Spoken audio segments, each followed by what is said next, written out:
Baik, halo, assalamualaikum warahmatullahi wabarakatuh. Arah kiri itu cak. Oke, halo, assalamualaikum warahmatullahi wabarakatuh.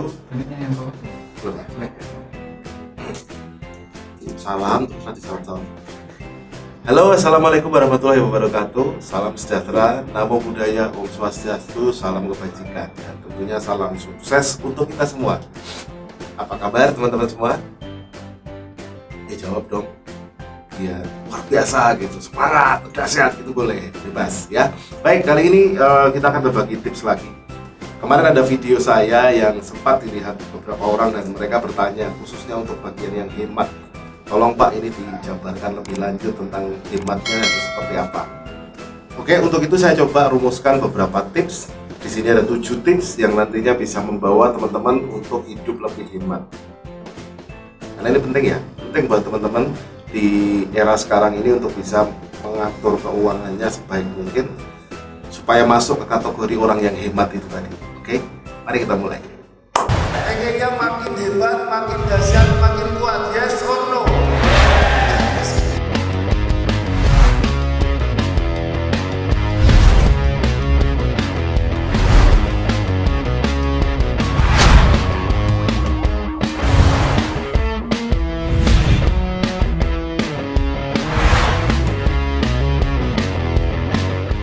Kalau di dalam bahasa Inggris, kalau kita ngomongin hemat, akan ada 2 kata yang muncul. Satu frugal, yang kedua adalah thrifty.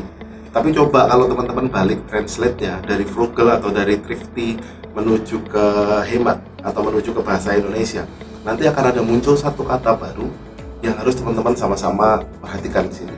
Kata-katanya adalah cermat.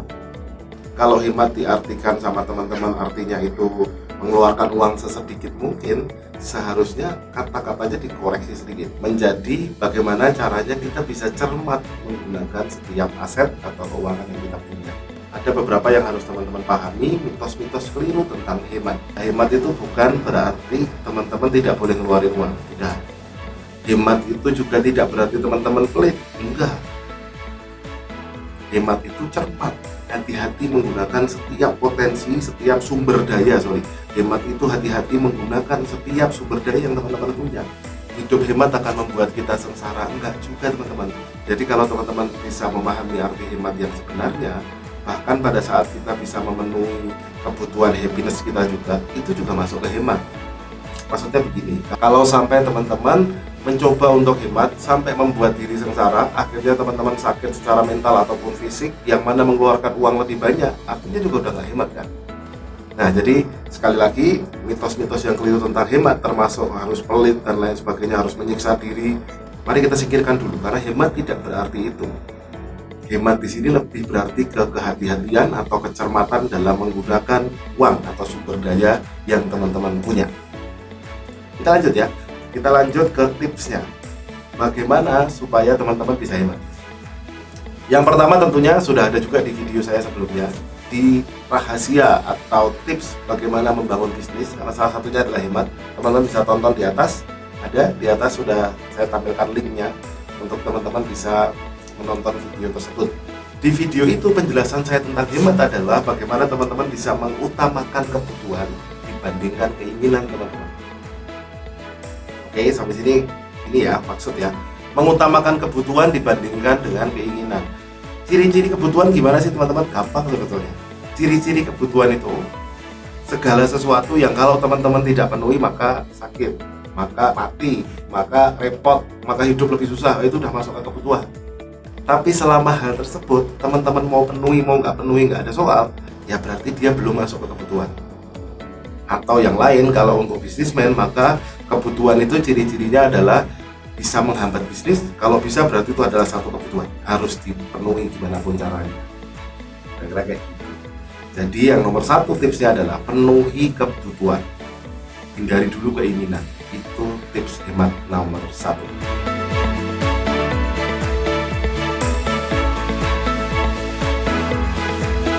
Hemat yang kedua, tips hemat yang kedua, teman-teman bisa atau wajib membuat yang namanya pos anggaran. Ya, dan sekarang sudah banyak sekali aplikasi untuk membantu kita. Jadi ada banyak aplikasi yang bisa membuat teman-teman itu membuat pos anggaran atau minimal mencatat pengeluaran sehari-hari. Apa tujuannya? Tahu dulu deh, yang penting kita tahu dulu uang kita itu sehari-hari dikeluarin untuk apa. Yang jadi masalah adalah banyak orang yang tidak tahu penghasilannya, pendapatannya itu keluarnya buat apa. Yang dia tahu cuma yang gede-gede, yang kecil-kecil nggak tahu. Nah, sekarang itu banyak sekali aplikasi di handphone yang membuat teman-teman bisa nyatet nih, kapanpun bisa nyatet. Nanti saya kasih di link juga di video. Nanti saya cantumkan di video aplikasi-aplikasi apa yang bisa bantu teman-teman untuk mencatat pengeluaran harian. Jadi yang kedua, tipsnya adalah miliki pos anggaran.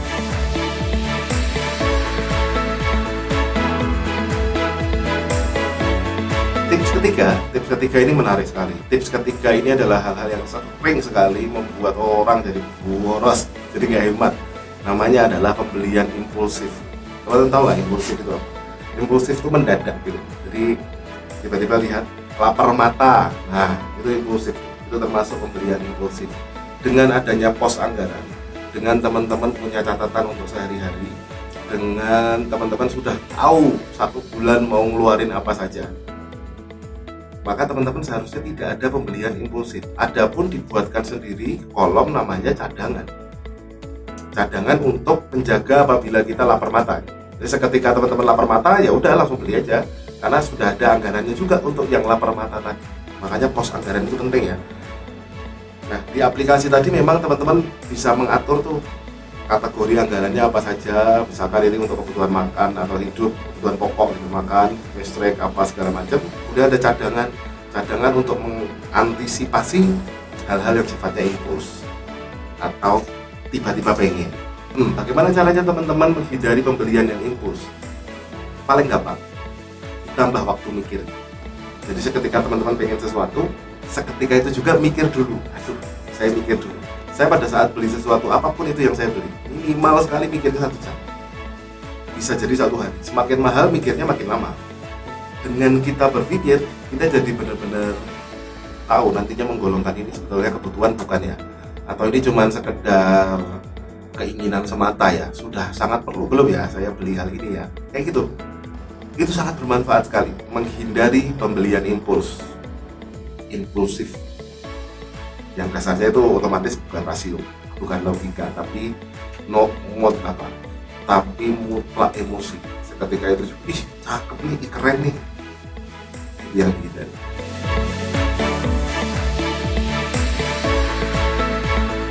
Tips hemat yang keempat nih penting, semuanya penting ya, namanya juga tips ya, tapi ini lebih penting juga ini. Namanya adalah lakukan spending tracking atau pelacakan pembelian. Nah, teman-teman kalau nggak punya pos anggaran, kalau pembeliannya impuls, nggak akan pernah bisa melakukan spending tracking. Caranya di sini adalah selalu lakukan evaluasi setiap bulan. Saya punya waktu tuh sebentar gitu untuk kita duduk di mana, kemudian mereview apa saja yang saya belanjakan, apa saja yang saya beli selama 1 bulan ini, mana yang kira-kira perlu, mana yang nggak perlu. Manfaatnya adalah teman-teman bisa tahu ke depan harinya mana anggaran yang harus ditambah, mana yang harus dikurang, dan lain sebagainya. Tips ini urut juga sih, supaya teman-teman bisa paham. Nah, kalau teman-teman sudah tahu pos yang berlebihan, ya mungkin bisa ditekan sedikit. Kalau teman-teman sudah tahu, oh ini anggarannya kebanyakan nih untuk telekomunikasi misalkan, saya anggarkan 1 juta sebulan, ternyata kok nggak pernah habis, cuma 500, ya mungkin bisa dikurangin, dipindah alokasinya ke tempat lain.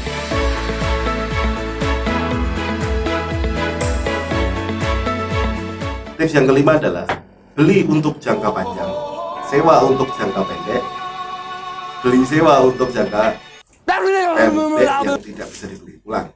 Tips yang kelima, beli untuk jangka panjang, sewa untuk jangka pendek, beli sewa untuk jangka pendek yang tidak bisa disewa. Panjang tipsnya. Tapi maksudnya begini, untuk sesuatu yang teman-teman akan pakai jangkanya panjang, penting beli, betul ya. Dan beli pun kalau bisa yang bagus, berkualitas sekalian. Jangan beli yang ngasal. Kenapa? Nanti logikanya sederhana sebetulnya. Anda beli barang, tapi kalau beli yang mahal belum kuat, jadi beli yang KW dulu, beli yang setengah dulu, teman-teman nggak akan puas dan akan beli lagi. Ini membuat jadi namanya double buying, atau beli ulang untuk barang yang sama yang teman-teman nggak butuh. Karena ini juga mending sekalian untuk yang jangka panjang, teman-teman beli yang mahal sekalian, karena awet juga. Sekarang logika nih, sama-sama beli sepatu, Saya dulu juga menganut logika beli sepatu yang penting sepatu dulu. Tapi saya bertobat. Sekarang sudah jadi orang yang lebih baik. Pada saat kita beli sepatu murah mungkin harga bisa 100.000, 150.000. Tapi dia hanya bertahan 3 bulan soalnya udah lepas. Bandingkan sama teman-teman beli sepatu yang agak bagus sedikit, harga mungkin maybe 500, 700-an lah. Itu udah dapat Skechers, dapat ya Mas? Udah dapat Skechers 500 sampai 700, 2 tahun lebih nggak rusak-rusak. Modelnya mungkin sama, bentuknya hampir sama, tapi umurnya lebih panjang. Nah itu teman-teman harus pertimbangkan. Untuk yang jangka panjang beli, dan kalau bisa yang bagus sekalian. Untuk yang jangka pendek mending sewa.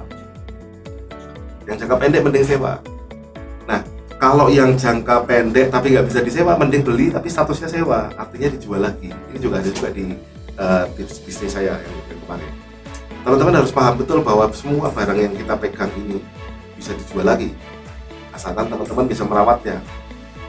Memang ada penurunan harga dan itu wajar. Anggap saja selisihnya itu adalah biaya sewa. Hati-hati dengan pembelian yang tidak memuaskan Anda, karena Anda akan beli lagi. Sekali lagi saya ulang, tipsnya adalah beli untuk jangka panjang, sewa untuk jangka pendek, beli sewa untuk jangka pendek yang tidak bisa disewa. Sederhana sekali. Itu kalau dijadikan mindset akan menghemat banyak hal dalam hidup. Lanjut, tips yang keenam. Nah, ini adalah hobinya para ibu-ibu di seluruh jagat raya ini, yaitu mencari yang murah, tawar kalau bisa, cari yang diskon. Itu juga penting sekali.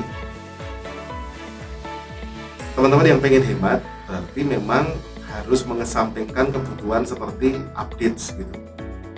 Memang sih barang-barang diskon itu maybe tidak updates, tapi quality sama. Dan juga saya pengen sampaikan ke teman-teman bahwa kalau teman-teman waktu mencarinya itu panjang, teman-teman bisa cari yang paling murah kok. Kalau teman-teman mencarinya waktunya cukup panjang, risetnya cukup banyak, Shopee, Tokopedia, Bukalapak, Indomarket, saya tuh kalau ngecek satu barang, saya cek di semua tempat sampai saya marem, puas, baru saya beli. Itu pun saya terus bertanya kepada diri saya butuh nggak barang ini? Kalau nggak butuh ya nggak saya beli. Tapi sekali lagi saya sampaikan ke teman-teman, selalu cari yang lebih murah, cari yang lebih baik, cari yang ini. Dan itu butuh waktu. Otomatis dengan melakukan itu teman-teman tidak impulse buying. Ini maka akan terlihat saya.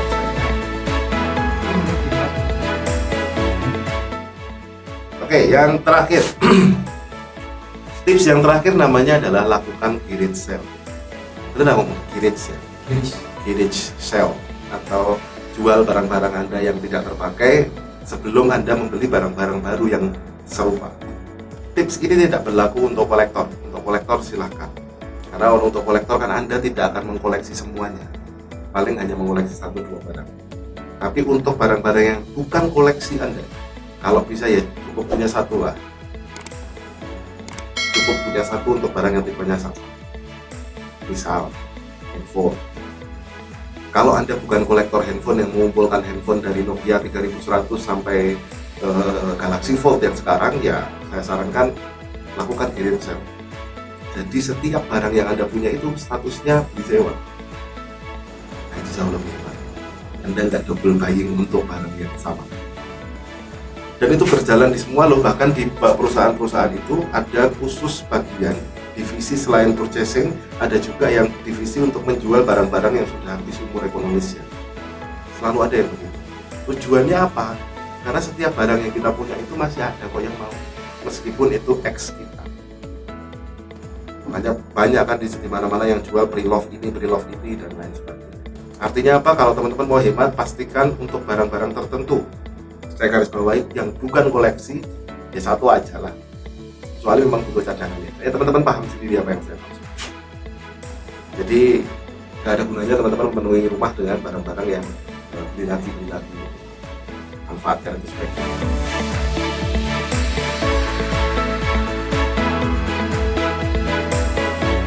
Nah, akhirnya berhemat ini adalah budayanya orang positif. Sementara positif itu yang dibutuhkan untuk kita masuk ke dalam new normal nanti. Apa itu new normal? New normal itu singkatnya adalah normal baru yang akan muncul seusai wabah atau pandemi ini.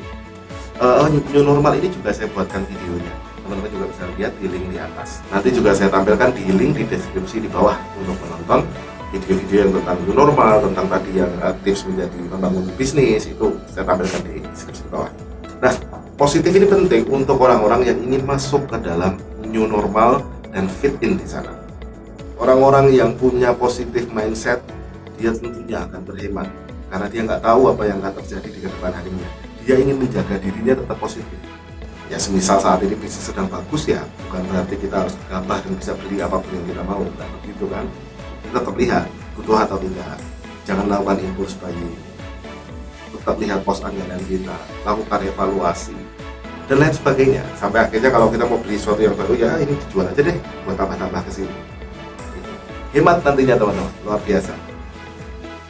Karena yes, salah satu pepatah lama yang saya percaya, anut dan yakini adalah hemat itu pangkal kaya. Dan itu masih benar sih. Dan saya mendoakan siapapun yang menonton video ini dan mencoba untuk mengamalkannya bisa menjadi orang-orang yang kaya dan berkecukupan dalam kehidupannya. Mari kita sama-sama berjuang membuat diri kita menjadi orang positif yang bisa berhemat, orang yang bisa menggunakan sumber daya kita sebaik mungkin. Kita akan ketemu lagi di video-video berikutnya. Buat teman-teman semua, jangan lupa subscribe juga channel ini, kemudian bunyikan tombol loncengnya. Kemudian yang penting itu dibagikan sebetulnya, bagikan ke pasangan, bagikan ke siapapun lah. Karena sekali lagi jangan sampai inspirasi itu bertahan di Anda saja.